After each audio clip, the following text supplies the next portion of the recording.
Om Swastiastu, apa kabar anak-anak? Semoga dalam keadaan sehat selalu. Dalam video pembelajaran kali ini, Ibu akan membahas tentang bentuk-bentuk upakara dalam pelaksanaan yadnya. Adapun pembahasan yang pertama yaitu pengertian canang.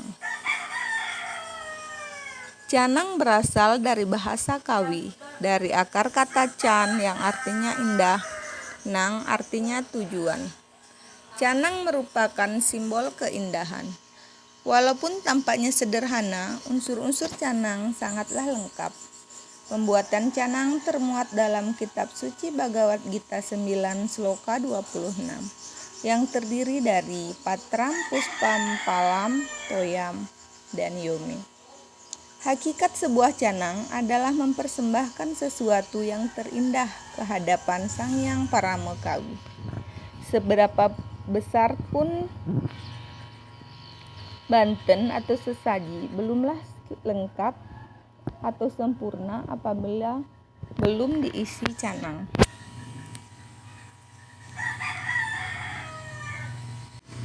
Bentuk-bentuk upakara dalam pelaksanaan yadnya pada umumnya berbentuk materi seperti daun, bunga, buah-buahan, air, dan api sebagai pelengkap dari suatu upacara. Upacara sangat erat hubungannya dengan pelaksanaan upacara yadnya. Dalam pelaksanaan yadnya terdapat 3 unsur yang terlibat di dalamnya, yang disebut dengan Trimangalaning yadnya. Unsur-unsur Trimangalaning yadnya yaitu Yajamana, Pancagra, dan Sadaka. Upakara terdiri atas berbagai jenis tingkatan yang disesuaikan dengan desa, kala, dan patra. Adapun tingkat-tingkatan upakara adalah terdiri dari 3, tingkatan kanistama atau kecil, tingkatan madhyama sedang, tingkat utama besar. Adapun beberapa bentuk upakara sederhana yang dipergunakan dalam pelaksanaan suatu upacara yaitu yang pertama canang genten. Canang ini dibuat dengan menggunakan alas berupa taledan atau ceper yang disusun dengan perlengkapan pelawo, porosan, bunga yang dialasi jahitan dari janur yang berbentuk tangkeh atau kojong, pandan harum, wangi-wangian, dan sesari. Yang kedua, canang burat wangi. Canang ini bentuknya seperti canang genten yang ditambahkan dengan burat wangi dan 2 macam lenga wangi. Yang ketiga, canang sari. Canang sari bentuk dari upakara ini sedikit berbeda dengan banten canang yang lain. Canang ini di bagian bawahnya bisa berbentuk ceper atau taledan dan bisa juga berbentuk bundar. Terdapat kelengkapan berupa pelawo, porosan, tebu, kekiping, pisang emas atau sejenisnya, dan beras kuning yang dialasi dengan tangkeh. Bisa juga ditambah burat wangi dan lenga wangi. Bagian atasnya dihiasi dengan beraneka ragam bunga dan seyogianya diisi sesari atau uang. Yang keempat, canang tadah suklo. Bentuk dari canang ini hampir sama dengan canang genten. Akan tetapi terdapat penambahan unsur kelengkapannya, yakni pisang kayu mentah, kacang koma, kacang putih, ubi atau keladi. Semua unsur kelengkapan tersebut digoreng dan tiap-tiap jenis dialasi dengan sebuah tangkeh atau kojong. Yang kelima, canang pengraos. Dasar dari canang ini adalah taledan yang sisi-sisinya diisi pelekir, yakni bentuk hiasan segitiga. Pada tiap sudutnya diisi sebuah kojong yang berisi pinang, gambir, tembakau, dan kapur. Pada bagian tengahnya diletakkan beberapa lembar daun sirih dan kadang-kadang dilengkapi pula dengan rokok. Di atasnya disusun taledan atau ceper. Diisi tangkeh berisi beras kuning dan minyak wangi. Untuk bagian paling atas diletakkan canang sari atau canang burat wangi. Yang keenam, canang merake.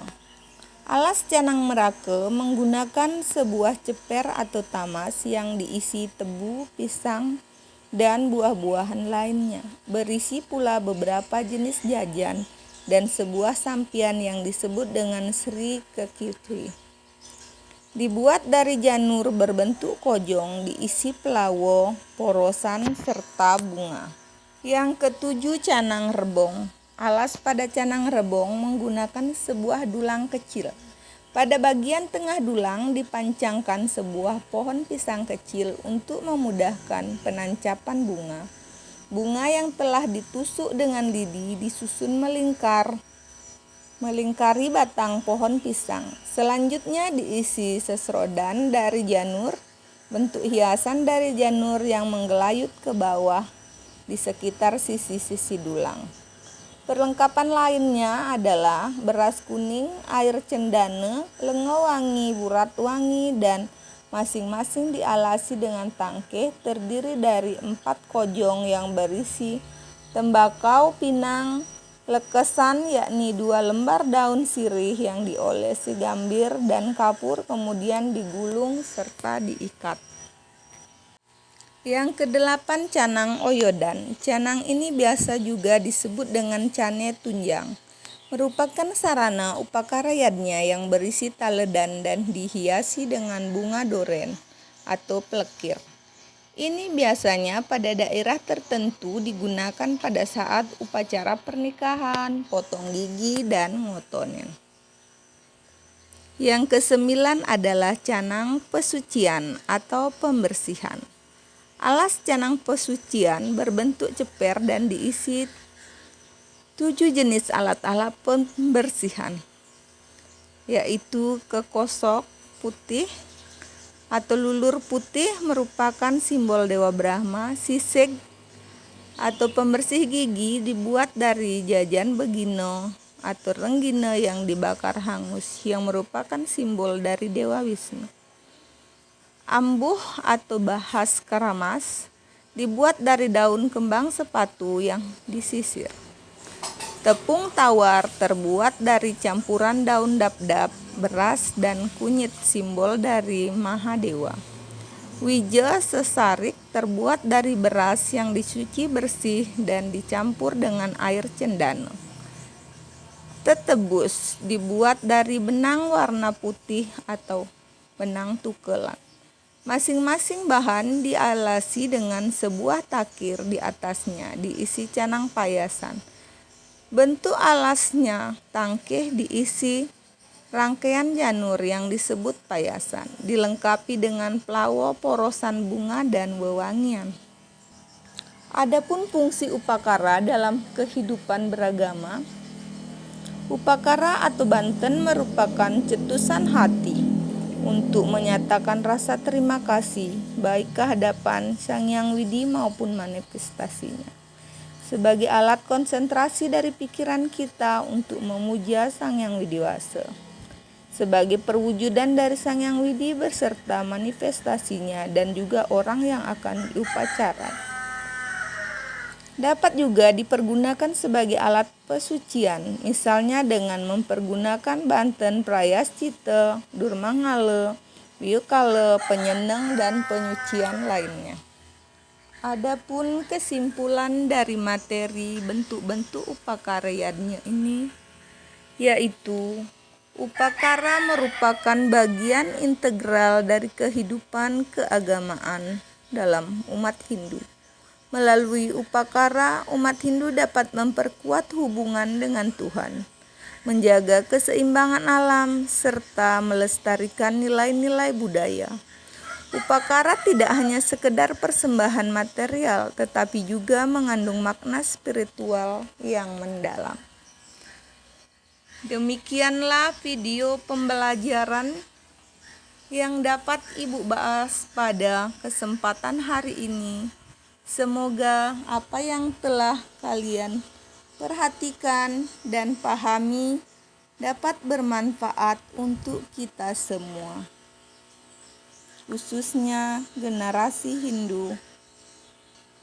Baik, Ibu tutup video pembelajaran ini dengan ucapan Om Santi Santi Santi. Om. Terima kasih.